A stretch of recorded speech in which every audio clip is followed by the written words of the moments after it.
We just watched the Minnesota Timberwolves defeat the San Antonio Spurs 114-109 to even up the Western Conference semifinals at 2-2 apiece. Mo, I don't even know where to start. This game was ridiculous. We had a lot go on. We had Wemby get ejected. We'll get to that. But just first thoughts on what we just watched between the Wolves and the Spurs. Zach, I need like a 20-minute break. I gotta come back. I need to go catch my breath. This game was absolutely insane and so much fun to watch. I know we're getting the highlights now, and it was just from the very beginning, the Wolves being aggressive, trying to go at Wemby in the paint, and Wemby still forcing some U-turns and getting lobs without barely jumping, and getting that's a lob over Rudy without barely jumping is pretty impressive. And across the board, everything that you had in this game, this was a phenomenal game. Like, this is why we're in the playoffs. Like, I'm so happy. It's so exciting.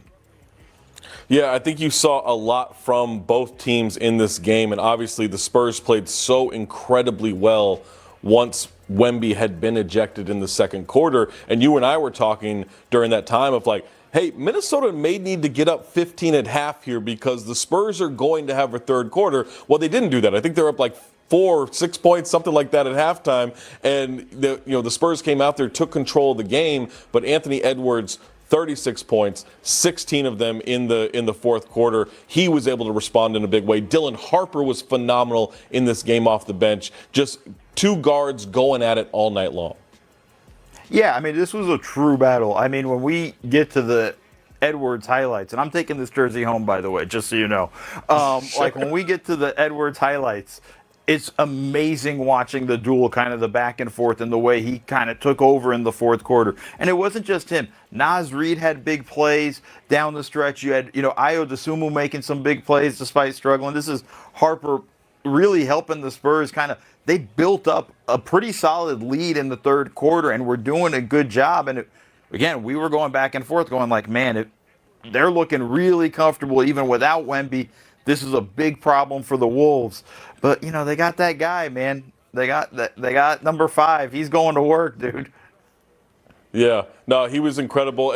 Something to really focus on, too, for the Spurs side of this. Once Wemby went down, Luke Kornet stepped in and was unbelievable. Look, he wasn't Wemby in the paint. Nobody is. But his verticality was great. He was blocking shots. He's grabbing offensive rebounds. He's getting some putbacks here and there. I thought Luke Kornet just did an incredible job considering the conditions.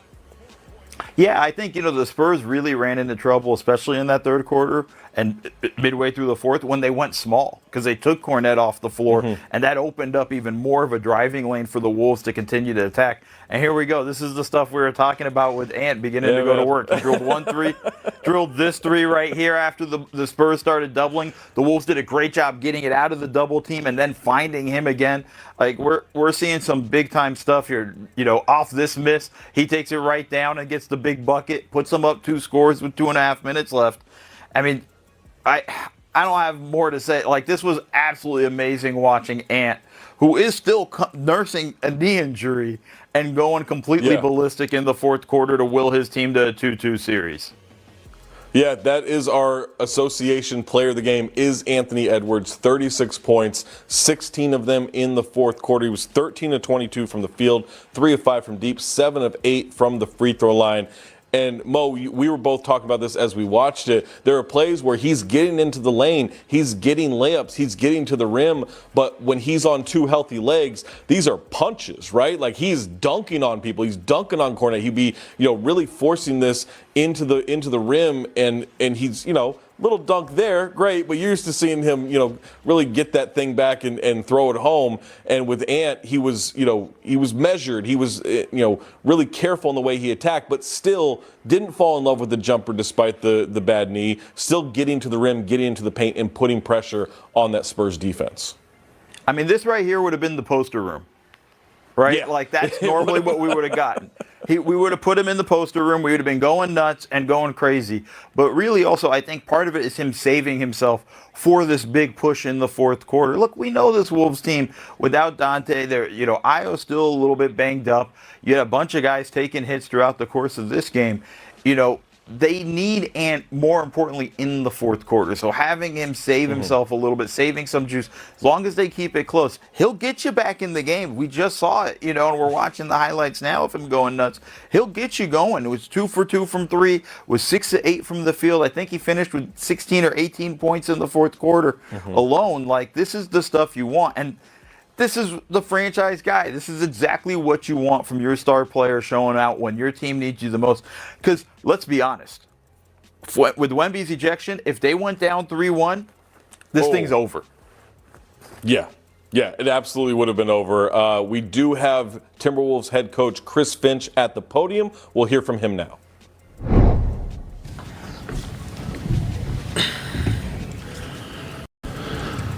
Chris, you're down 8 there in the fourth quarter. What did you see from your group collectively to dig this one out? It's just more physicality, standing up these drives. They were bullying us in the paint for a lot of the time leading up to that, and we weren't doing a good enough job of standing up those drives right there. Rebounded well. Obviously, Ant got hot, and we rode that a little bit. So I know you've seen Ant give these before, but with almost a season on the line here, and to see him come through like that, just how do you sum up what he gave you?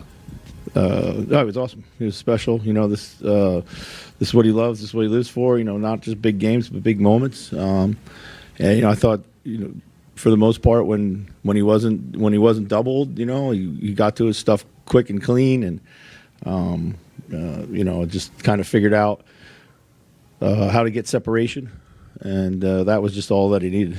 So. Chris, just with Ant and kind of seeing him put together a lot of good playoff games over the years, where might this one rank in terms of the circumstances with his knees and everything that's been bad? I mean, up near the top for sure. I can't. It's hard to go back and think about all of those games when you just coming out of a game like that, but certainly up there. I thought he's kind of. That's who he is. That's who you need him to be. We're lucky to have him, and he's special, no doubt, especially given what he's been fighting through over the last month and a half. We had 30 second chance points in Game 3, 24, I think, tonight. Just kind of how important has that been, and what sort of focus have you told the guys in that area throughout the series? Yeah, I mean, we didn't finish the ball. We didn't finish well tonight. Our offense has been kind of hit and miss through most of the series, but we got to go out and find other ways to score. And we haven't been able to really get our transition game up and running like we like to.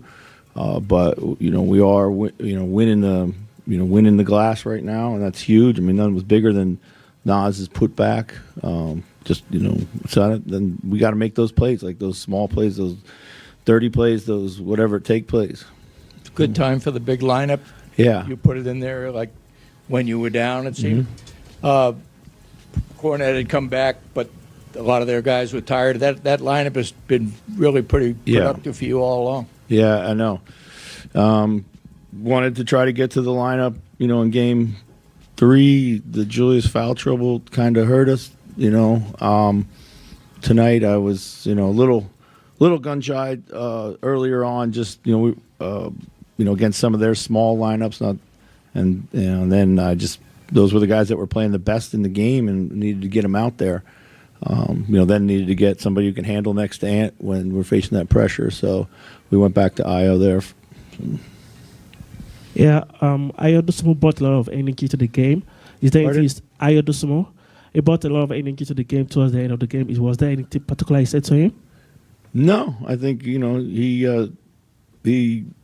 went places today. He just struggled to finish, but he made a big one when it mattered, when we had the side out of bounds, and then made 2 big free throws. So that's what we needed from him at that point in time. When so much of your game plan is against what Victor can do on both sides, when he gets ejected with that flagrant 2 in the second quarter, does it take guys a little bit to adjust to what we talked about coming in probably has to shift right now? Well, some of that, but I thought we let our mind slip more than anything else. I thought offensively we were really doing a lot of good things, and then I felt like we lost our way a little bit and kind of, gave them life. I thought we had a chance to. I mean, we never expected them just to go away. They won a game in the Portland series without Wembanyama, so they're a very good team. They played a lot without him this year at different times, so they're comfortable with that. The mindset, we had to get dialed back in to getting back to playing smarter basketball. Beginning of the third wasn't smart basketball. We turned it over a bunch. That was really what flipped the game on us, was our turnovers more than anything else. But we knew with a lot of small lineup, it was going to be just a contain the ball game. So we talked about that at halftime. So. Coach, you talked a little bit about Nas. Just talk about his impact he had tonight on the boards. Got hurt, it seemed like, got taped up, came back. Just talk about what you've seen from him. I mean, huge, great stat lines by him. 9 boards, 4 assists. Again, we just talked about the offensive rebound was huge. Had a big bucket on the baseline, on the catch and go. He's really been playing, and his defense has been really good. His defense has been really, really good in this series so far, and he's sitting down and taking the challenge. Hey, Chris, Julius made a few winning plays there down the stretch, but what do you attribute the turnovers to there early? Yeah, I just we were probably just trying to play too fast, a little too like the one in transition. I think he, probably didn't see the guy tracking back. Maybe just kind of playing in the crowd a little bit too much. That's what. He was doing a good job of drawing the crowd, and then he found Mike a couple times. That was great, but then just they swarm you so fast that you got to be off of it quick. So. I know you talked a little bit about Wembanyama not being out there. Yeah. But what changed in your approach for how you wanted to attack them defensively once he left the game? Well, with Cornette, it's largely the same. They're well-built team in that regard, that they don't have to change stylistically when Wembanyama's off the floor defensively. Cornette does the same thing. He sits down there in the paint, doesn't move, stays big at the rim.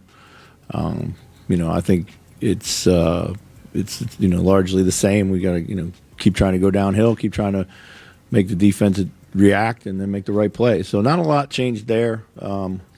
Rudy did a really good job of screening. I thought he was outstanding on the screens. Freed up a lot of good offense by his screening. So. Chris, with your guys' approach against Wemby these last few games, did you think you might be able to frustrate him a little bit, get under the skin of a guy in his first playoffs? I mean, that wasn't necessarily like the plan of attack. We want to be physical in every way we could. I don't know if it was a frustration thing or not. So, thank you. That's Minnesota Timberwolves head coach Chris Finch. Mo, the Wolves, part of the reason they were able to pull that game out, even though Wemby was ejected in the second quarter, was trying to get to the loose balls, making all the small plays, the winning plays that get you through a playoff game.